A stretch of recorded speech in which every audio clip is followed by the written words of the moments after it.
that you saw sort of game wide throughout the game that are a concern? No, I thought the competitive disposition was certainly higher tonight.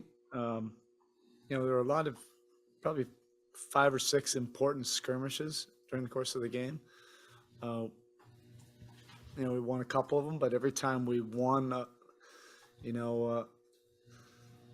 those swing moments, they came back and were able to get, some separation, either a 7-point or 10-point lead. And then, that just became a little bit too much separation on that last skirmish, at the end. This was much different than game one. We were way more active, way more of a disposition. I think this game and disposition that we brought tonight probably would have won game one.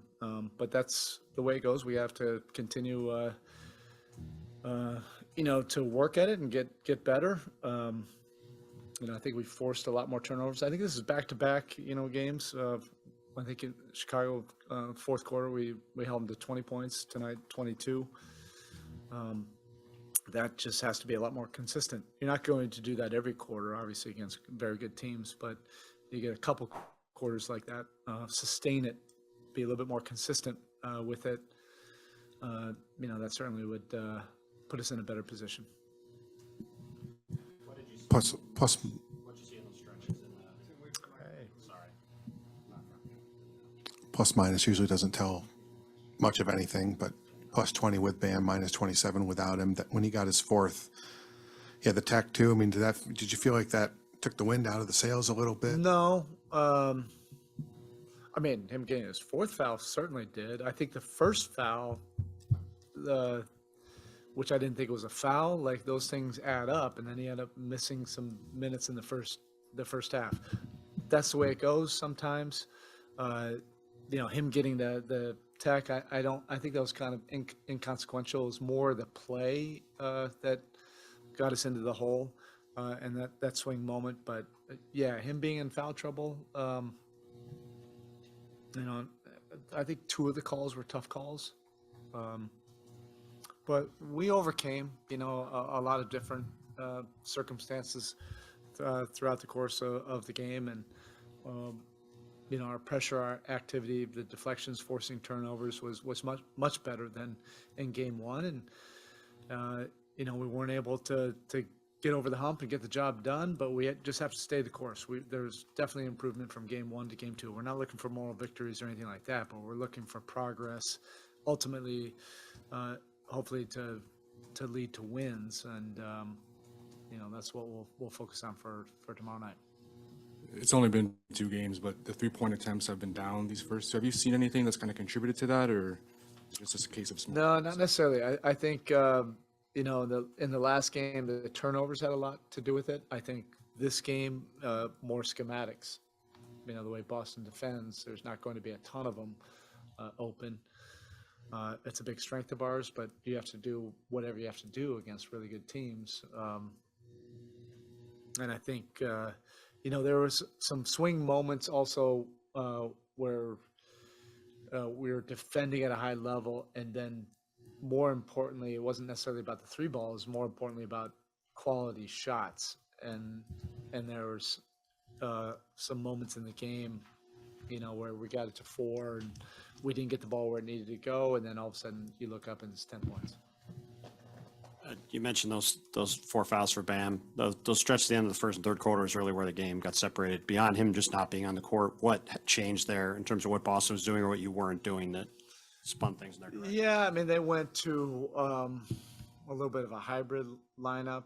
Then they put their, either guards or wing players on Deadman, and that kind of blew up some triggers.